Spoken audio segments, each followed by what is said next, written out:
Philip Calantis. Sorry, that's a great reminder to let you know that this session is being recorded, and you'll be able to access it through CG Scholar, and we'll be sharing a link to all Religion and Society Research Network members at the close of this presentation, and it'll also be included in the programming for this year's conference as well. Yes, so I'd like to introduce myself. I'm the Chief Social Scientist of Commonwealth Research Networks. For the last year and a half or so, I've had the great pleasure of sometimes working in the shadows, but still working closely with Dr. Hendron's book. Dr. Jill Hendron is a retired lecturer. She worked in the counselling and health communication area of the University of Ulster in Ireland. Her research agenda, her research interests include psychological well-being associated with faith and spirituality, mental health and the clergy, working with stress and trauma, emotional intelligence, grief, loss, resilience and coping, and the unseen cost of caring. The book that we are launching today and are speaking about today, I have right behind me here, When It Hurts to Care, Clergy Working with Crisis. In this book, Dr. Hendron sets out the unique challenges of the pastoral ministry when working with crisis and considers the impacts that these crises may have. This book is aimed to be both clearing a conceptual paradigm, but also for practical application. It is a must read for any of those considering entry into the clergy, and for those who hold responsibility for training and supporting clergy as well. But as we've all had to deal with care and crisis for the last 3 years, this book has broader applicability to all of us as families, communities, and nations. So it's a great honor to publish this book, and we're really proud of the outcome. And with that, I'm going to hand over to Dr. Hendron, who is going to speak to us about this work and the work that she's been doing. Thank you very much, Philip, and good afternoon, everyone, or good morning, or good evening, depending where you're joining us from in the world. I'm absolutely delighted to be here. I'm also absolutely delighted that you have taken the time out, and I see quite a few participants. I can see you as you join. Quite a few participants have taken the time to join us today. So that's wonderful, because I mean, any of you have ever done presentations or anything of that kind, you're always the concern that no one's going to turn up on the day. It's always a relief when there actually is someone at the other end, even if it is a strange world of Zoom where, you know, I can't actually see you face to face at the moment, but we'll make the best of what COVID has handed us in the last 2.5 years. So when it hurts to care, let me see if this slide's going to move on now. Perhaps it's not.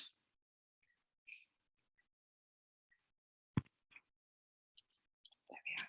So firstly, a bit about me. Philip has given me a sterling introduction there. I hardly recognize myself at times.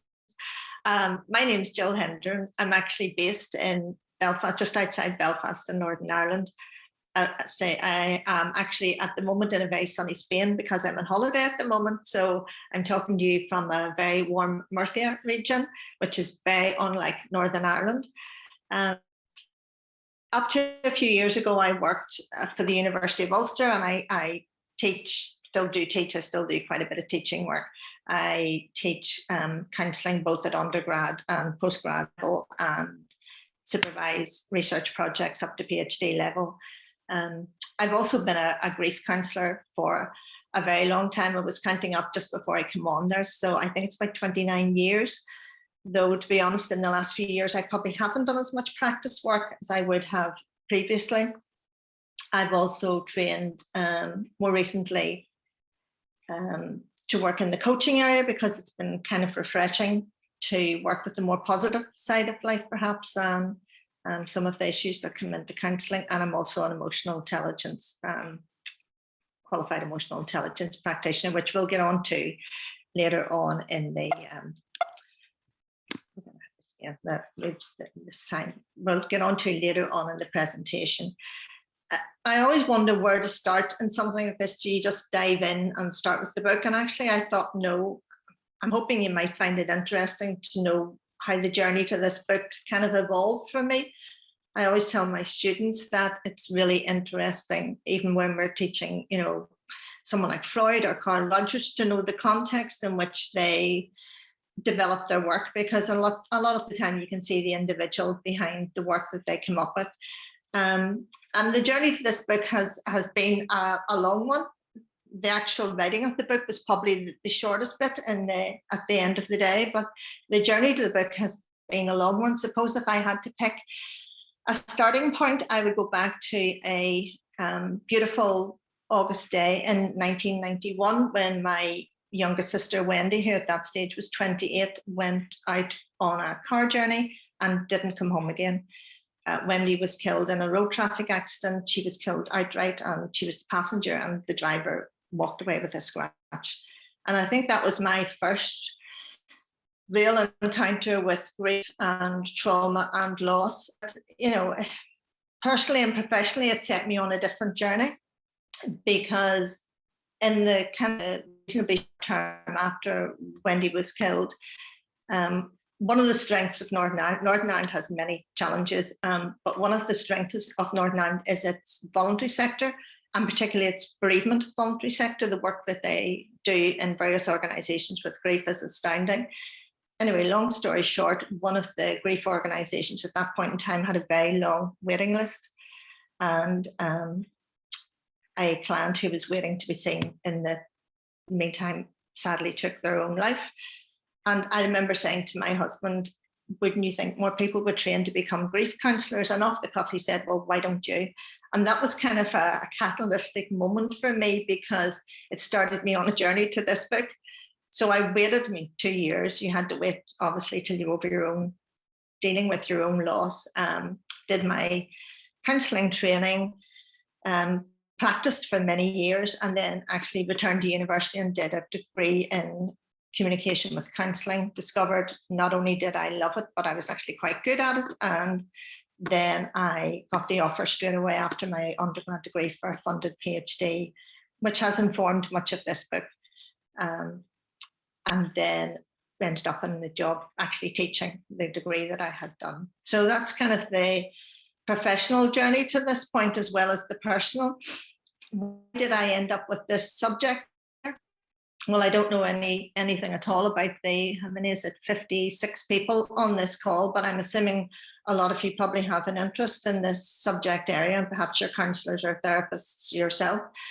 I was interested in it because I knew what this was like. I'd seen this experience, and we'll start to unpack the experience as we go through the presentation a little more. I'd seen this experience firsthand. I knew what it was like to be impacted by clans.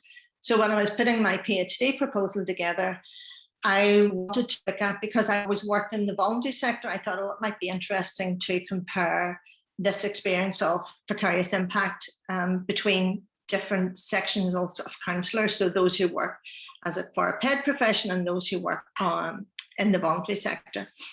And that was fine. I was, say, putting the PhD proposal together. And then I happened to come across one of the leaders of one of the 4 main churches in Northern Ireland at a social event, and polite conversation. What are you doing? And I said I was doing a proposal for a PhD. And he said, well, would you not think of including the clergy? They could really do with somebody having a look at them. And in all honesty, I was probably just being polite. And I said, yes, I'll go away. I'm sure there's lots written on the clergy in relation to this stuff. So I did. I went away and looked, and actually was astounded to find out there was very little recognition or understanding of what clergy went through as part of their, particularly their pastoral ministry. So then I reworked the PhD proposal to compare clergy with counsellors, And if anybody here has ever done a PhD, you know, we spend the first 6 months reading a lot of stuff and weeding stuff out. But actually, probably within the first month, I had removed the counsellors from the PhD because I knew the clergy were just going to be so fascinating. And it resulted in the PhD, which the doctorate has informed a lot of this book. And it also informed actually the work that I do subsequently and the practical work that I would do with clergy. So I hope you find that of use, just to the insight to this book, because I think it is important to understand why it has ended up here. I put this quote in, say I'm conscious that this isn't a teaching presentation and you're not going to be, thankfully, you're not going to be assessed on this, but I think it's useful to set kind of the context. And this is Charles Figley, if anyone's familiar with him. And I think it's a quote that always captures virtually everything, in that there is a cost to caring. Professionals who listen to client stories of fear, pain, and suffering may feel similar fear, pain, and suffering because they care. And I think that just captures the kind of essence of vicarious impact for me, in that if we come alongside people, and it was good to hear Philip saying that actually, you know, this book, I was putting the last kind of touches to it at the beginning of the pandemic. The pandemic has changed so much for so many of us, and so many of us have actually had to step into roles that we haven't previously done, whether professionally or personally. And it could be that you're on this presentation today because you're interested, because maybe you've had to step into a role of caring and supporting and listening. And, you know, then I would say, what I would say to anyone on this call who is doing that work is be careful and look after yourself, because as Charles Figley rightly says here, there is a cost to caring. And if you do come alongside people with that empathic connection, then almost certainly you will feel an impact from it. And I think it's important to put it out very early on that, you know, the impact from working with the grief and trauma from other people, and say, I was very aware of it because I was a counsellor, and, you know, we kind of monitor ourselves for it. We take it to supervision, or it may be picked up in supervision that we're being impacted by something. So it's very important for us all to respect ourselves and to have that kind of self-compassion of knowing that actually this can have an impact on me. But it is a very natural consequence. And that's one of the kind of the pointers that I always make at the beginning when I'm working with clergy. This is a very natural consequence of the work that you do. This is the very natural consequence of sharing that experience of other people's loss and grief and trauma. The issue arises if you either don't recognize that it is an issue, or you recognize that it's an issue and you don't do something about it in some way, because that's when the complications arise. So it is a very natural consequence to loss. I'm not going to bore everyone with slides and slides and slides and hours of theoretical concepts, but I thought it was useful just to kind of put them in, because again, I don't know your knowledge of this area on the call. You might just be interested in what the book title is, or you might be an expert in these things, but I think it's kind of interesting to put them in. And I've tried to arrange the presentation in the order of the book chapters that I've written, because when I was putting the book together, it is a bit like chicken and egg. You think, do I tell my reader about the theoretical concepts before I tell them about kind of the population that this is applicable to, or do I tell them about the population in the work before the theoretical concepts? So in the book, I decided to put the theoretical concepts chapters in first. So I'm going to take you briefly a whistle-stop tour through them now. And so some of you may be aware of these and some of them not. The first one is Vicarious Trauma, and it's actually really interesting. These all fall under the umbrella of vicarious impact or secondary impact. There are a lot of terms bandied about and a lot of terms used interchangeably. But actually, when you get into the literature, and I think that's one of the things I should have said at the beginning, when I was trying to put the book together, because it was informed by a PhD, I wanted to make the book accessible. I wanted to make the book of interest to readers who weren't interested in it from an academic perspective. I wanted to make it of practical use. but I also wanted it to be soundly and firmly grounded in scientific knowledge. And I don't want that to sound pretentious. It was just important to me for it not to be my views on what I thought the clergy were like and what they were experiencing and what I thought they needed. I wanted to be able to put the voices of the clergy into this book, and that was kind of the, if not the most important thing for me. So the concepts, vicarious trauma, and I mean, by its very name, you can see vicarious, picking up secondhand, that kind of transferred experience from someone else. There's a chapter in the book actually on primary trauma, which is really a kind of important chapter. I'm not going to spend any time on it today because time just wouldn't allow that.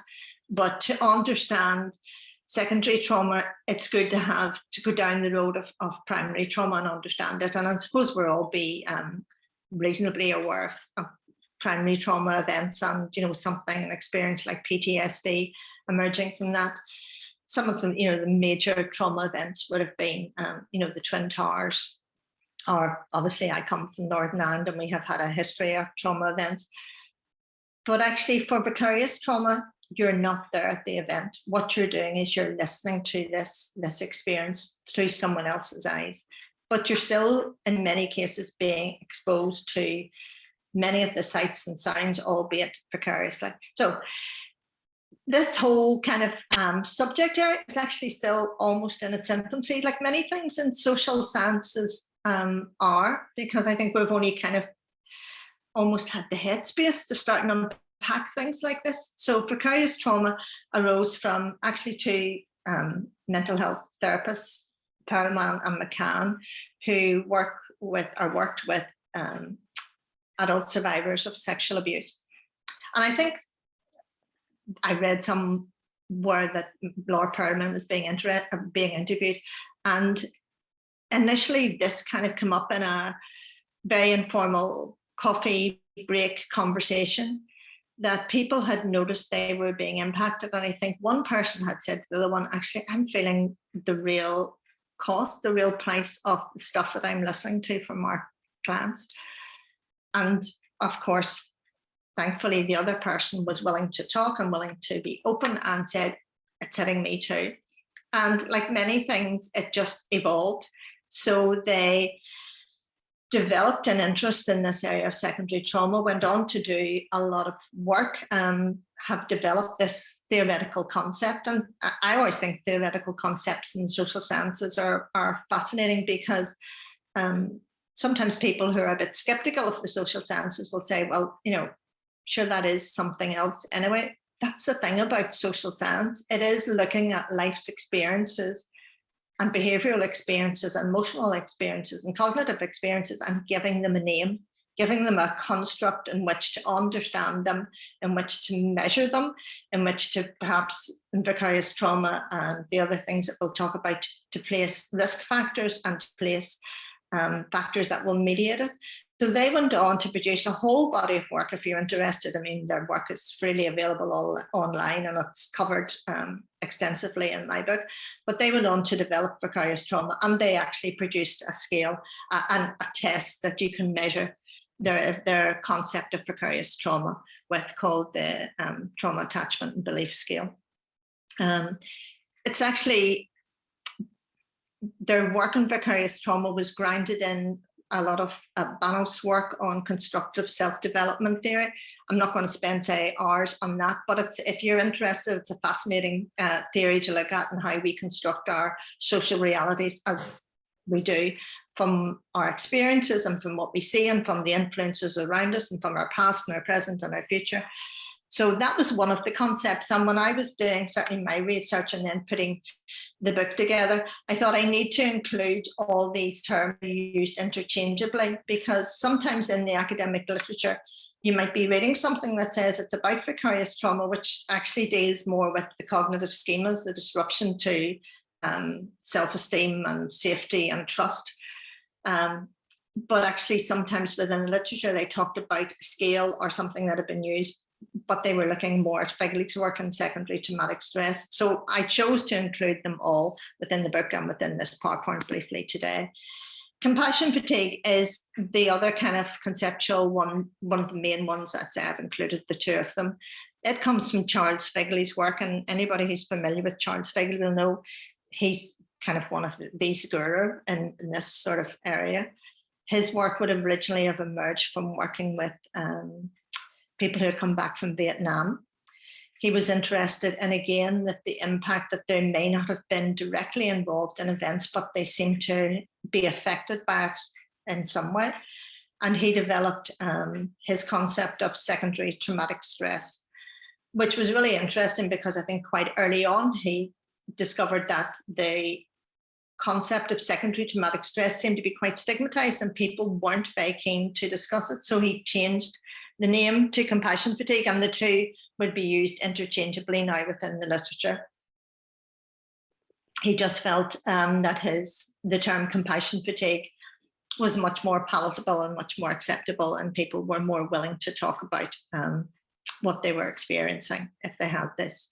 And Figley's work is still ongoing. I mean, he has developed, again, like McCann and Perlman, he has developed scales to measure this concept and has done a lot of work either collaboratively with other people on this or in his own right. He has his own website if you're interested in having a look, but compassion fatigue is a big one. I also included in my book compassion satisfaction, because I knew from my own practice as a counsellor that actually, even though this work can demand a toll emotionally, physically, behaviorally, it also brings an absolute joy with it. And I was interested in, okay, in my PhD particularly, did the clergy experience this as well, and looked at other research to see what is the interplay between all these factors together. So compassion fatigue is from a theorist called Beth Stam, who, again, just wanted to understand, was there a correlation between if someone was under more impact from secondary traumatic stress or compassion fatigue, did their levels of compassion satisfaction increase, decrease? And there always seemed to, well, always, shouldn't ever say always in any kind of research project, because there's never an always. Frequently, it showed that actually people did get satisfaction from the work that they did, no matter how demanding it was upon them. But also there was often a correlation that when compassion fatigue went up, then compassion satisfaction went down. So I was very interested to understand in my project and my research, was this an issue for clergy, and how did actually even clergy unpack this thing of compassion satisfaction? Because I've discovered that working with clergy and listening to many of them as they discussed, that actually at times it's hard for them to admit to anything that would be perceived as being vain or self-serving. And they almost always place their compassion satisfaction quite naturally and quite understandably in their joy that they got from doing God's work. But again, it's a fascinating concept that was certainly worth including. Why has it not been really looked at in clergy? I have no idea, because I discovered that they are absolutely fascinating group when I was putting the PhD together, and it hadn't really changed a great deal when I went to put the book together, that we knew a lot about it, certainly in the first two professions there. So in counsellors and therapists, we have a good solid understanding of what did this experience look like for them, what were the risk factors, what were the things that could protect them, what could they do to keep themselves, they couldn't remove themselves because it's part of what they do, but what could they do to keep themselves safer and healthier. Then we've understood it in social workers, nurses, doctors. There's some really nice work on compassion fatigue in midwives and those who have to deal with traumatic births and perhaps stillbirths. You can see how the landscape is expanding. Then we had first responders, and as you can imagine, the interest in first responders really took off after 9/11, and people were seeing things. 9/11 was an interesting one because it was almost a mix of primary and secondary trauma together. Even for those of us who are old enough on the call to have been around at 9/11. Most people can remember where they were when the Twin Towers were hit and came down. And it was, I think, the first time, and I found it fascinating, it was the first time that we were watching a trauma that was happening somewhere else in the world. We were watching it unfold in real time. And I think there's a lot of work done even on people who weren't involved at ground zero, who may have lived in Manhattan. So there's lots of interesting work if you would want to have a look at it around that. Judges and jury members is another interesting group that have started to emerge, and quite naturally, if you think about it, a jury or a judge sitting particularly in a trial that perhaps involves a rape or a murder can listen to a lot of distressing material. So there's work now exploring that. And then the work that, I'm not going to say I'm the only person that has looked at clergy, I'm certainly not, but there are very few studies on clergy compared to those other professions. And quite naturally, a few after major trauma. So after 9/11, clergy would have been looked at usually as part of larger samples. So usually put in with something from the American Red Cross trauma team, some after Hurricane Katrina and various floods that have taken place.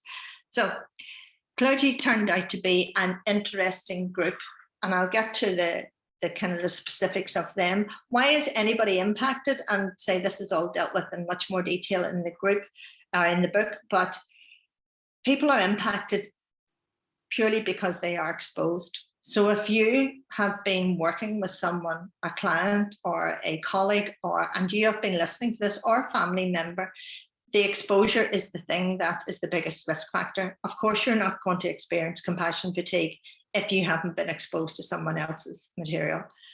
There were also various other things which actually, things like inexperience in the role was shown in lots of other research populations to be a risk factor for secondary traumatic stress. And actually, when I used to go out and do presentations of this in the early days of my PhD, I was lucky enough to have been invited to some groups of working clergy. And I would say, because at that stage I didn't have my own data, and I would present the risk factors, and immediately I would get the response, okay, well, I've been in the ministry for a very long time, so this doesn't apply to me. And actually, what my research did in the sample that I looked turned that completely on its head, because actually I discovered that the longer they were in the role, the more likely they were to be impacted by this, for multiple reasons, which I want you to buy the book, so I'm not going to find them all today, but for multiple reasons, because of the complexity and the web that often the pastoral ministry is in terms of when are they parishioners and when are they friends, and long periods of time spent in parishes, and perhaps knowing someone before and during and after a trauma event. As a counsellor, I never counsel anyone that I know. It's just kind of part of my ethical practice. I don't counsel anyone I know. I see the client for 6, 8 to 10, 12 weeks, whatever the period of time is, and then I don't have any contact with them again. I don't see them again. They're not friends with me. They don't have my contact details. But it was I discovered that actually that doesn't apply to clergy, because they are, by the very essence of what they do, they are available to people. They know people. They often talked about people being, their parishioners. They knew them before the event. They were with them, supporting them during the event, and they were there in the long run after the event. So it's a much more complicated picture, I feel, for clergy than it would be in a lot of other populations. And that's one of the things that I hope that the book will highlight for particularly serving clergy or anyone who's interested in coming into the ministry.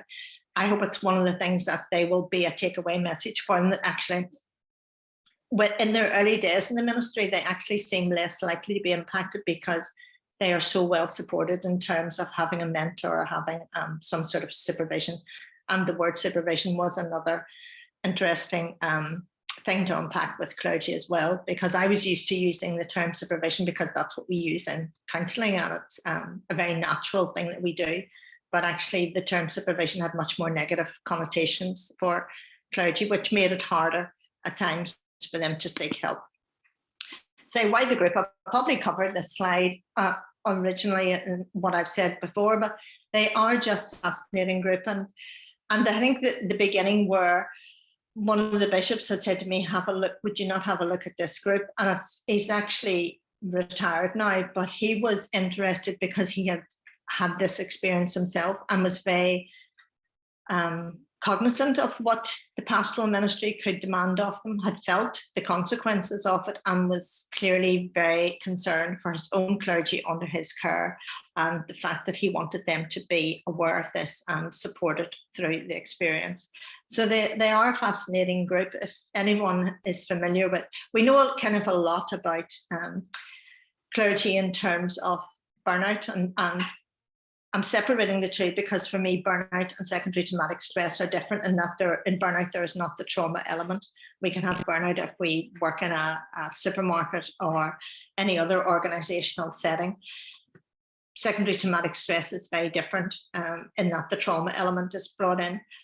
And as I read the literature, say for the PhD and then again for the production of this book, we can see that we know a lot about clergy burnout, and there's been a huge wealth of research done, particularly actually in the UK. There's a guy called Professor Canon Leslie Francis, who's based at Warwick University. He has a small but a very effective research team who look at clergy burnout in particular. And Leslie has actually gone on to devise a burnout scale for specifically for clergy. But they are, I think, a group that required exploration, and I think a group very definitely that require knowledge and support. So what was known about them really, that they do the burnout part I've already talked about. There's also a lot of work on clergy's more general stress, and there seemed to be a recurrent pattern that they seem to do everything within the space of a day. And I was, in this book, I'm trying to untangle the everyday stresses of the ministry from the specific issue of working with trauma and what that looks like for them. And there were so many things that I discovered that actually clergy did that I think I knew in my head, but actually when you hear it coming from the lips of serving clergy, it's very different. And that was one of the joys of my PhD, because a lot of the work, simply because it's a sensitive subject, and if any of you are researchers, you will know it's at times difficult to get ethical approval on sensitive subjects. So a lot of the work is quantitative based, but I was blessed enough to be able to do a mixed method study, which had a large quantitative sample. And then from the analysis of that, I went on to do qualitative interviews. And I remember my two supervisors at the time, I wanted to do 16 in-depth interviews. And if you've ever done interviews, you know the kind of the data that 16 interviews will generate. And they said at the time, you will be very fortunate. This is a sensitive subject. They're a very private group, and you will probably not get your 16, or if you get your 16, you won't have many choice in where you're taking them from. I wanted to look at people who had high secondary traumatic stress and low secondary traumatic stress. So I was looking for these 16. And in the first part of the study, I had asked them to indicate when they were turning their quantitative scales, if they were interested in going on to interviews. And I had 226 volunteers. So I knew something was going on when so many people were willing to talk to me. And also, as with any good researcher, at the end of a questionnaire, I said, if you have anything else to add, here's a few lines. And for some clergy, they sent back maybe 3 or 4 A4 pages of, I'm so glad somebody has asked me about this. I know I'm impacted by something, I don't know what it is. So it was like opening the floodgates, which as a researcher is a joy, because you're on the right line, but actually as a human being, you think, my goodness, these people what are they going through? So it was a very sobering process at times. Are they impacted? Long story short, to get to the point, absolutely, yes. actually quite highly for some of them. And this has resulted, and it's not just my work, it's seen in other work, it has resulted in behavioral changes, in emotional disruptions, in cognitive changes, in how they deal with each other and how they deal with their parishioners. There's a lot going on. So the impact on clergy is very definitely yes.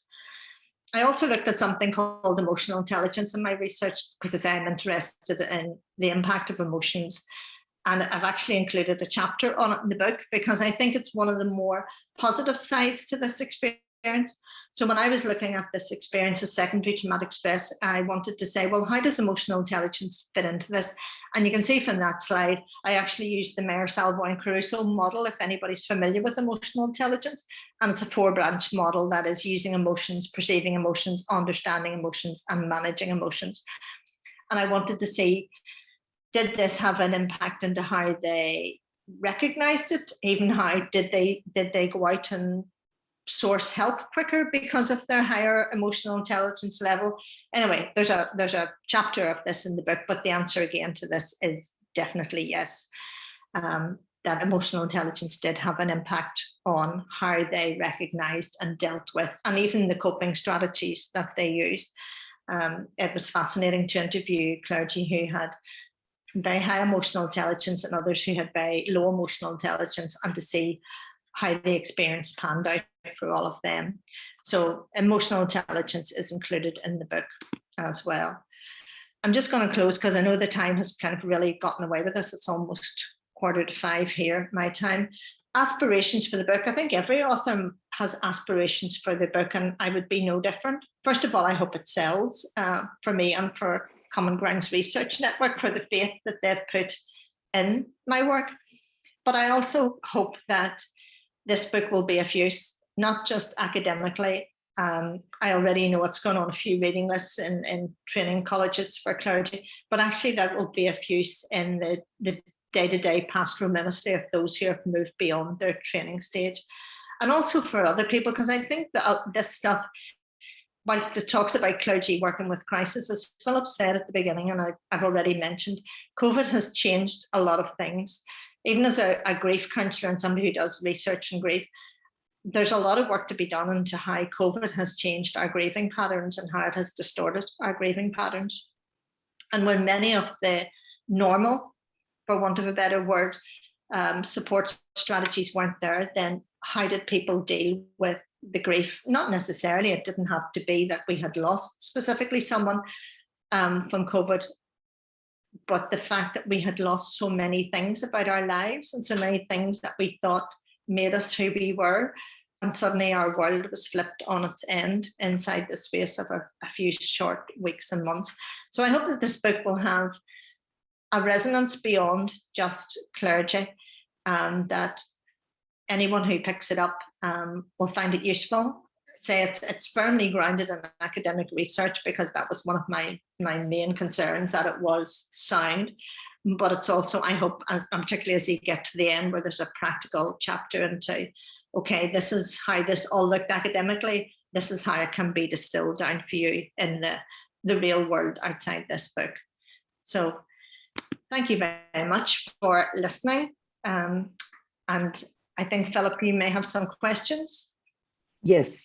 Well, thank you, Jill, for a wonderful presentation, a wonderful overview of the book, and would love to get this book in as many hands as we possibly can.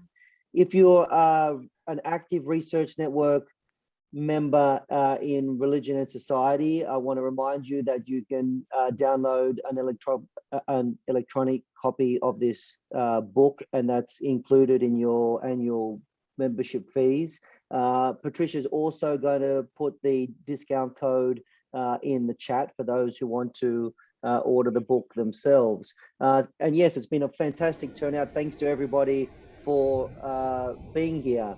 I'm now going to individually ask people to open their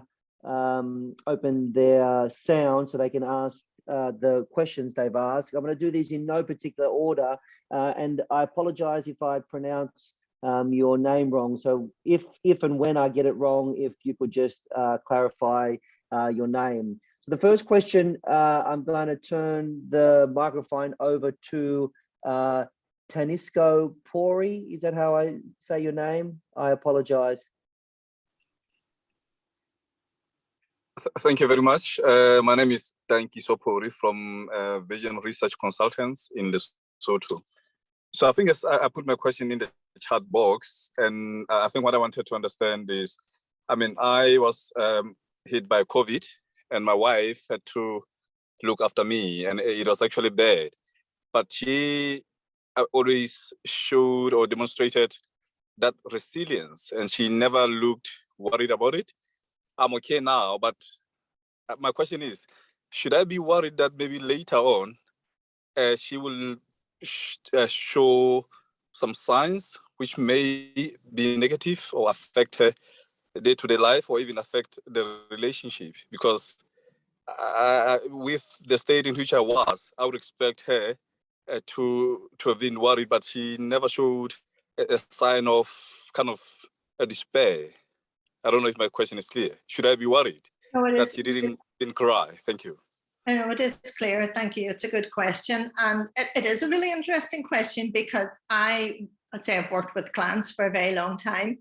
And, it's hard to put an entire book into a 30-minute presentation. There are so many other things that need to be considered within this. I've worked with clients for a very long time, and not all clients resonate with you. For some reason, there are various things that you might pick up on. For some reason, there are times perhaps when you're not just assimilating the things as well because there's something else going on in your life. So suppose your question is, do you need to worry about your wife? I would say you don't need to worry about your wife, but I would just say keep a watchful, caring eye upon her. To watch somebody that you love suffer from COVID, and particularly I think in the early days when there were no treatments and no tests, and we were all kind of scrabbling in the dark with this, particularly with some of the previous variants, it must have been extremely traumatic. So I would say keep an eye on her, be wary of and be mindful of giving her space if she wants to talk about something. Because I think, there's the perception that we always need to go to professionals to talk, but actually some of the best work is done amongst those who care for us. So I would say just keep the doors open to allow her to talk if she wants to talk or she needs to talk about anything. Wonderful, wonderful. Thank you. Sorry, thank you. Thank you both. The next question I'm going to turn over to Dr. Danvas Mabaya from Southeast Community College, if you'd like to ask your question. Yes, please. My name is Danvas Mabaya from Southeast Community College here in Nebraska, US. My question is, I've been watching a lot of TV, or I watch a lot of TV, and in most cases, I've seen people who are traumatized, like being interviewed on TV all the time. And sometimes they ask very, very intrusive questions. Do you think that is appropriate for people who have been traumatized to be asked intrusive questions on mass media? I think it's something that mass media needs to be very careful with, because I think it's a bit like someone taking on a counselling role or a supportive role that's perhaps not trained with it. I mean, I felt comfortable, with these clergy doing the interviews because I'd many years experience as a counsellor, but it was also kind of difficult to separate the fact that I wasn't there as a counsellor, I was there as the researcher. But I think, well, I don't know. I don't know what it's like in the States, and whether when people are interviewed, there are support contexts given for them. I would hope that there should be. And I don't know, suppose that they try to make good TV, and that is just good TV. That does not mean it is good TV. It's just sensational, maybe TV, by asking some of these questions. But I think you're right, care needs to be taken, particularly if something is opened up, on a 10, 20-minute interview and then it's not dealt with or closed down properly. So yes, it would be a concern. All right, thank you.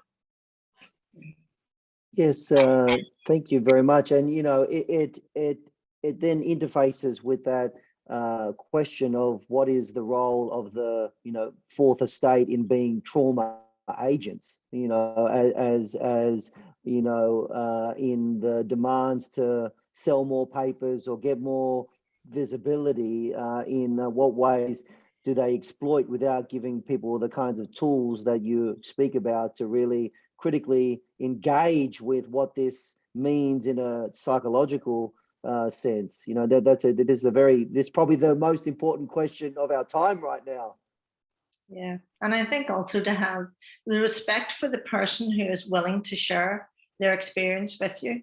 You know, not to ever lose sight that this person isn't just a statistic or isn't just a newsworthy item, but they're a human being who is probably hurting immensely. Yes. Yes. Yes. And I think that's a great segue to our next question. If I could get Ifram Ibiwike, sorry, I apologize if I pronounced your name wrong, to ask their question, please. Oh, okay. Thank you very much. My name is Ifram Ibiwike. Can you hear me now? Yes, I can. Perfect. Okay, good. It's so very wonderful. The topic at hand is situational and is very, very necessary for today's society. My question is it possible to bridge the impact of trauma on the clergy? Recently, if you can hear what is happening in Nigeria, a young student was killed because she spoke against Mohammed. Muslim students came out and with the aid of many people and security, they stoned her to death. It was a gruesome murder that traumatized the parents and the relatives of this young Deborah. Now, a clergy spoke against it, Hassan Kuka, but the trauma was that the Muslims had to back together to destroy the churches and then destroy a lot of properties. Now, my question is, is it possible bridle the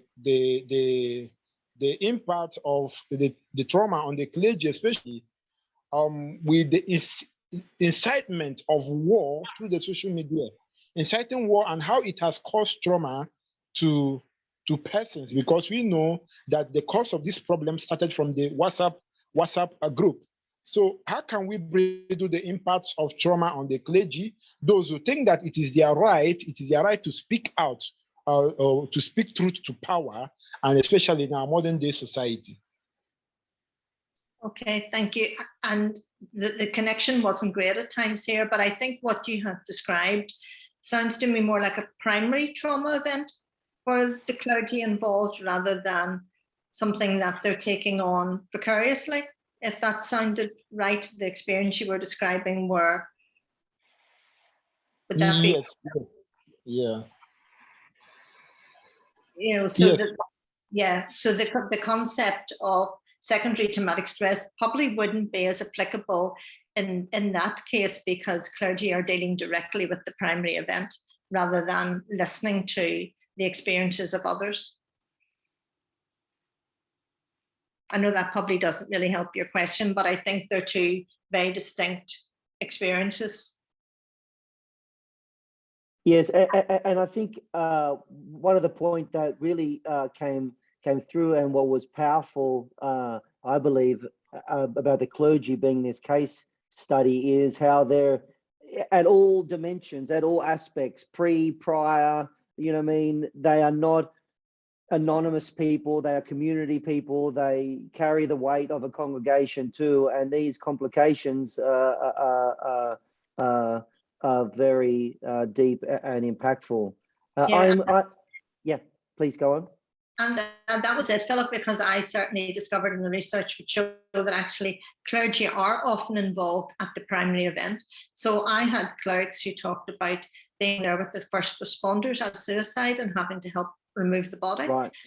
But then that was a body of someone they knew, so they were involved with the family after that. So there was this mixing of primary trauma, which I think being at the actual event would have triggered, but then the secondary, listening to the family. So say it's not always, for clergy, it's not always as straightforward, perhaps, an experience as it might be in other professions. Yeah, got it. The next question we have is from Corinne Hogan. If you want to just unmute and ask the question, Corinne. Hi, can you hear me? Yes. Yes, Corinne, I can hear you. Hi, I just had a rather general question about compassion fatigue. As someone who has definitely experienced that, especially in the last year, is there a way to combat, or I suppose recover from compassion fatigue? Yes, there is, and there are many strategies. I've included, say, I know it's based on clergy, but the strategies at the back, at the last chapter in the book, would be useful for anyone. And I mean, it is very similar to many of the things that we do with stress and how we manage our own stress. But there are things like being kind to ourselves. That's the first thing, Corinne. And that might sound very superficial and very kind of, well, why is she saying that? But actually, time and time again, research shows that we're very often kind to other people, but we're not always kind to ourselves. So I think the first thing is be kind to yourself. If someone had said I'm at risk, as the first gentleman said, I would say monitor for what's going on. We don't have time today to go through all the signs that you're suffering from it. You clearly feel that you are, Corinne. You clearly feel that there is an impact. So I would say spend some time nurturing yourself through various things, whatever brings you joy in life, because it is, I know the old cliche, if it is a bit like a bank account, it's putting the good things back in, and perhaps finding someone that you trust and that you feel secure with, maybe just to share your experience, or if you feel that things have progressed on further, then seek some professional help. Thank you. Well, that was a wonderful presentation. Thank you, everyone, for those great questions. We had a fantastic turnout, which shows the kind of interest and the need for practical ways for addressing what is a society that more and more we share in a collective trauma, and that the answers that we need to find them collectively and with sympathetic hearts and compassionate minds. And I think your book takes us a long way to finding the tools to be those kinds of people in society. So it's always difficult in Zoom, but can we give Dr. Hendron a round of applause? You can unmute and clap. Thank you. And so this recording will be posted online and shared with all. Patricia will put one more link in the chat for the bookstore with the coupon code. It will be wonderful for you to get yourself one of these lovely hardback copies of the book. It's turned out fantastic. But if you are a Research Network member for Religion and Society, remember, if you sign into your Scholar account, you can download an electronic version of the book for free as part of your annual membership. So Jill, would you like to have the last word? I would just like to say again, thank you everyone for joining. It is a joy. It's worrying at times to see that there's such an interest, because you think, are these people all being impacted by some way? But it's actually a joy to see so many people interested in the subject, because this is how we will get this subject matter out into the open, how we will see that it's less stigmatized. Because I've been working in the field of mental health for a long time, and for years we keep saying, oh, it's going to become less stigmatized. Sadly, we never seem to get to that point. So I'm a real advocate for talking about things, about normalizing the processes and making people more secure and eager to seek help. That can never be a bad thing. Wonderful. Well, thank you. Thank you very much. Thank you all for joining us. I hope you have a fantastic week, and see you all soon. Thank you. Thank you. Bye, everyone. Bye.